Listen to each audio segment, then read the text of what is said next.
Nkwanirizaako gwe munnange akyagyeekuumiddeko ensi Buganda anti munnange ensi Buganda kuno kwe kwaffe Kabanda Musoke obwennabalanga Bukoba Kyaggwe akaala amatendo nze nkubuuzaako nateera olunaku olwaleero kansuubire nti munnange oli bulungi munnange tukyali mu katabo kaffe omulembe gwa Muteesa era ng'olwaleero tutuuse ku mutwe ogugamba nti olukiiko lw'ameefuga ga Uganda.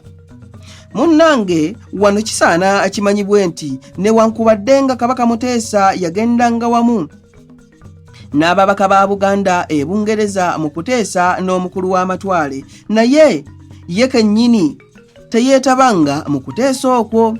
Katikkiro Kintu ye yakulemberanga ababaka ba Buganda ne bamala okuteesa n'omukulu w'amatwale ebyabangawo mu kiseera ekyo oluvannyuma ne bakomawo eri Kabaka ne banjula bye baali bateesezza era Kabaka n'abawa amagezi.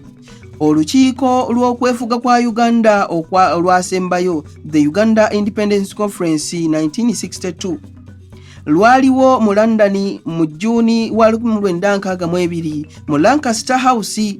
Ebitundu byonna ebya Uganda byaweereza ababaka baabyo mu lukiiko luno olwali olwa nsalesale era mu kuteesa lwali lwa bbugumu nnyo lwali lwakanaayo kyani kubanga kyali kimaze okumanyika nti Omungereza bye yali asiba byali bikutuka nga 1962 yali tajja kugumalako nga tannava mu Uganda. Milton Obote yali amaze okufuuka Prime Minister ye yakulembera ababaka ba gavumenti ye.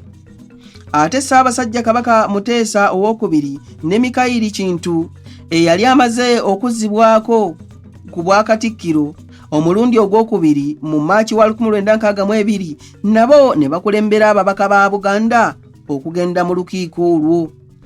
Ababaka bakkiriziganya nti oluvannyuma lw'okwefuga Queen agenda kulonda Governor Gerald asigale nga ye mubaka we mu Uganda okutuusa abantu ba Uganda nga bamaze okweteesa ne balonda omufuzi Munnayuganda gwe balyagala n'akulira gavumenti ya Uganda muyite Head of State. Abalala bagambanga nti Bungereza erese Buganda ng'egikotoggedde okuva lwe yasaba nayo okufuna amagye gaayo ku bwayo. Abangereza ne bakigaana ate n'asaba okufuna obuyinza okwewolanga ensimbi mu mawanga ag'ebweru era ne kitakkirizibwa. Amakubo agasinga okuvaamu ensimbi ennyingi gonna yagalekera gavumenti ya wakati. Gavumenti ya Kabaka baagirekera kufuganga grants okuva mu gavumenti eya Uganda eya wakati n'omusolo omugereke n'emisolo emirala emitonotono. Abamu bagamba nti abateeseza Buganda mu lukiiko olwo baateesa bubi okuleka ebintu ebigasa obukulu ne basaba ebirala ebitali bya mugaso nnyo. Naye nno ekyaliwo abantu ba Buganda si butamanya bintu biyamba Buganda naye Omungereza ng'agenda okusimbula amakanda okuva mu Uganda omwoyo yasinga kugumalira ku gavumenti ya Uganda eya wakati. Abaganda okubajjako ebya federo kwali kufunvubira era kwali kufunvubira nnyo. Abangereza nga bafaanana nga Semaka anaatera okufa ebintu bye n'abirekera omusika we ng'amugamba nti ozzanga baana banno obakuumanga era n'obayambanga mu bye beetaaga naye nga yeerabidde nti omusika oyo ayinza okugaana okuyamba baana banne. Kintu yali aganye okuteeka omukono gwe ku byali bikkirizibbwako kubanga yalowooza nti Buganda yali teriisibwa bulungi mu nteeseganya zino okutuusa Ssaabasajja ye kennyini lwe yamulagira akkirize ku lw'obulungi bwa Uganda eyawamu. Ssaabasajja Kabaka Muteesa owookubiri nga yakava mu luteeso olwo olw'akamalirizo yayogera ng'Obuganda bwonna bumwegesa amaaso n'agamba nti ebyo bye twasobola okuggyayo twabiggyayo n'ebirala bye tutaasobola akufuna byatulemerayo. Anti bw'ogoba musajja munno olekamu agana dda. Ekyo kikulaga nti ebintu byabalemerayo obulemezi. Ebikulu Buganda bye yajjayo n'ebimu ku ebyo ebyalemerayo bye bino.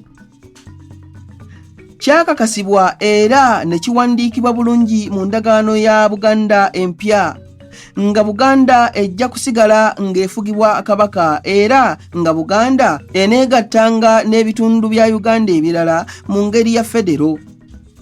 Ankole, Tooro ne Bunyoro nazo zaafuna enfuga eya federo. Ekyokubiri, olukiiko olukulu lwe lujjanga okulonda ababaka ab'okukiikirira Buganda mu National Assembly bwe lunaabanga kye lusazeewo okukola. Bwe kitaba ekyo banaalondanga butereevu mu Buganda. Ekyokusatu, Kampala okuba ekibuga ekikulu capital city ekya Uganda, gavumenti ya Kabaka yejjanga okukifuga ng'ekibuga kyayo ekikulu. Entebbe n'ekisaawe ky'ennyonyi bifugibwe gavumenti ya Uganda eya wakati.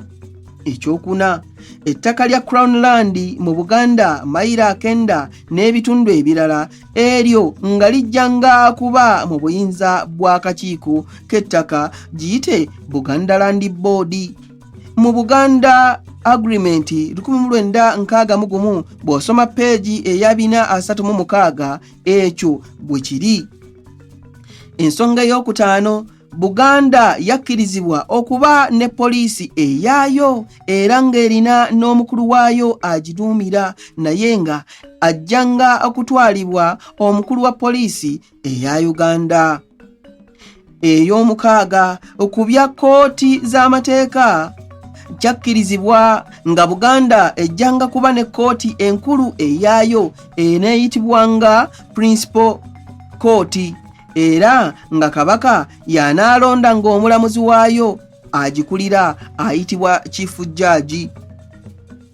Buganda era baagiteerawo ne Attorney General okuba omuwi w'amagezi omukulu ku by'amateeka mu gavumenti ya Kabaka. Ekyomusanvu, amakubo amakulu gavumenti ya Kabaka ge yakkirizibwa nga mweneefuna ensimbi ge gano.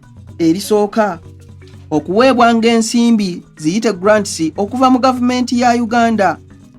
Eryokubiri, omusolo omugereke. Ekkubo eryokusatu, busuulu. Ekkubo eryokuna, empooza z'obutale n'ez'amafuta agatundibwa mu Buganda. Ekkubo eryokuna, omuva ensimbi z'ebitebe n'emitango. Bino Buganda bye yali esabye naye n'etebifuna oba n'efunako bitundu. Ekisooka, Kabaka okufuulibwa Head of State owa Uganda. Kino ababaka ba Buganda baakisaba n'obumalirivu bungi nti Kabaka w'e Buganda eyakola endagaano ya 1894 eyafuula Buganda okuba protectorate ya Bungereza, oluvannyuma ebitundu ebirala ne bigattibwako, yasaanira okuleka ng'afuga Uganda yonna. Naye ab'ebitundu ebirala ne bakiwakanya nnyo. Omukulu w'amatwale kwe kuleeta ekyokulonda Governor General omuweereza agire ng'asigalawo ng'omufuzi wa Uganda ow'oku ntikko okutuusa lwe baliddamu okuteesa ku nsonga eyo. Ekyokubiri, Buganda okubeera n'eggye eryayo. Kino kyagaanibwa era tebaakifuna, wabula ne kikkirizibwa Kabaka okubeera n'abasirikale abamukuuma abawera 300,000 nga balina emmundu ez'ekika ekitonotono. Ekyokusatu, Minister of Buganda Affairs baasaba wateekebwewo minisita ow'enjawulo mu gavumenti ya Uganda ng'oyo y'anaakolanga ku nsonga za Buganda mu gavumenti eyo. Kino nakyo tekyayita. Ekyokuna, Buganda kyetaafuna nga naye yakisaba era nga yakirwanirira. Ebyensimbi, baali basabye Buganda eweebwe obuyinza okwewola ensimbi okuva mu mawanga ag'ebweru.